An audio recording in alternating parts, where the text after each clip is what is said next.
বাগেরহাটের কচুয়ায় পাশাপাশি দুটি স্থানে একই সময়ে বিএনপির দুই গ্রুপের কর্মসূচি দেওয়ায় ১৪৪ ধারা জারি করেছে উপজেলা প্রশাসন। ১৭ ডিসেম্বর সকাল ১০টা থেকে সন্ধ্যা ৬টা পর্যন্ত ওই এলাকায় ১৪৪ ধারা জারি থাকবে।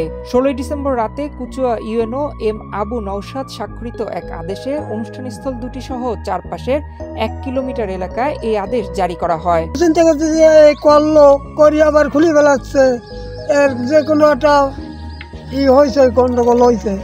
এরা বাইরে বাইরে কি সেলিম সাহেব আর সালাম সাহেব এরা হলো ভাই, আপন দুই ভাই, দুই জায়গায় মিটিং হচ্ছে, আবার বন্ধ হয়ে গেল। উপজেলার গোয়ালমাঠ এলাকায় মাজেদা বেগম কৃষি প্রযুক্তি কলেজ ও বিশ্ববিদ্যালয় মাঠে ১৭ ডিসেম্বর দুপুরে বাগেরহাট ২ আসনের সাবেক এমপি এম.এ.এইচ সেলিমের সংবর্ধনা অনুষ্ঠানের ঠিক পার্শ্ববর্তী মাঠেই তারই প্রতিপক্ষ আপন ভাই এম.এ. সালামেরও পাল্টা জনসভার আহ্বান করা হয়। এতে দুই পক্ষের মধ্যে উত্তেজনা সৃষ্টি হওয়ার শঙ্কায় অপ্রীতিকর ঘটনা এড়াতে উপজেলা প্রশাসন উভয় স্থানে ১৪৪ ধারা জারি করেন। ইতিপূর্বে আমরা জানতে পারলাম যে এখানে ১৪৪ ধারা জারি হয়েছে। এখন এই বিষয়ে ঊর্ধ্বতন কর্তৃপক্ষ কি সিদ্ধান্ত নেবে সেই অপেক্ষা আমরা বসে আছি।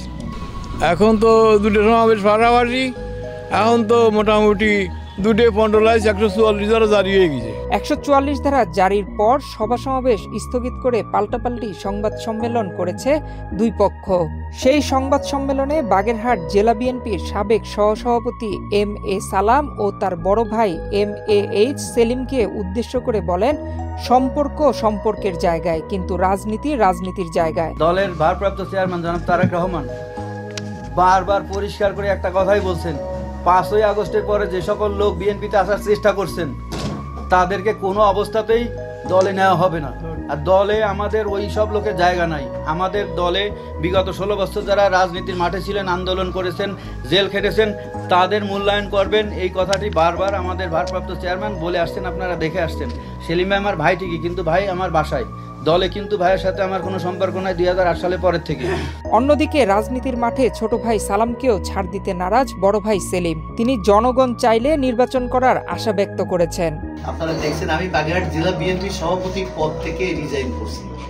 আমি কিন্তু আমি বিএনপি সদস্য পদ থেকে কোনো সময় পদত্যাগ করি নাই। আমার লেখার মধ্যে একটা টেকনিক ছিল, আমি লয়ার দিয়ে এমন লয়ার দিয়ে লেখাইছি যারা যে বাংলাদেশের সর্বশ্রেষ্ঠ লয়ার।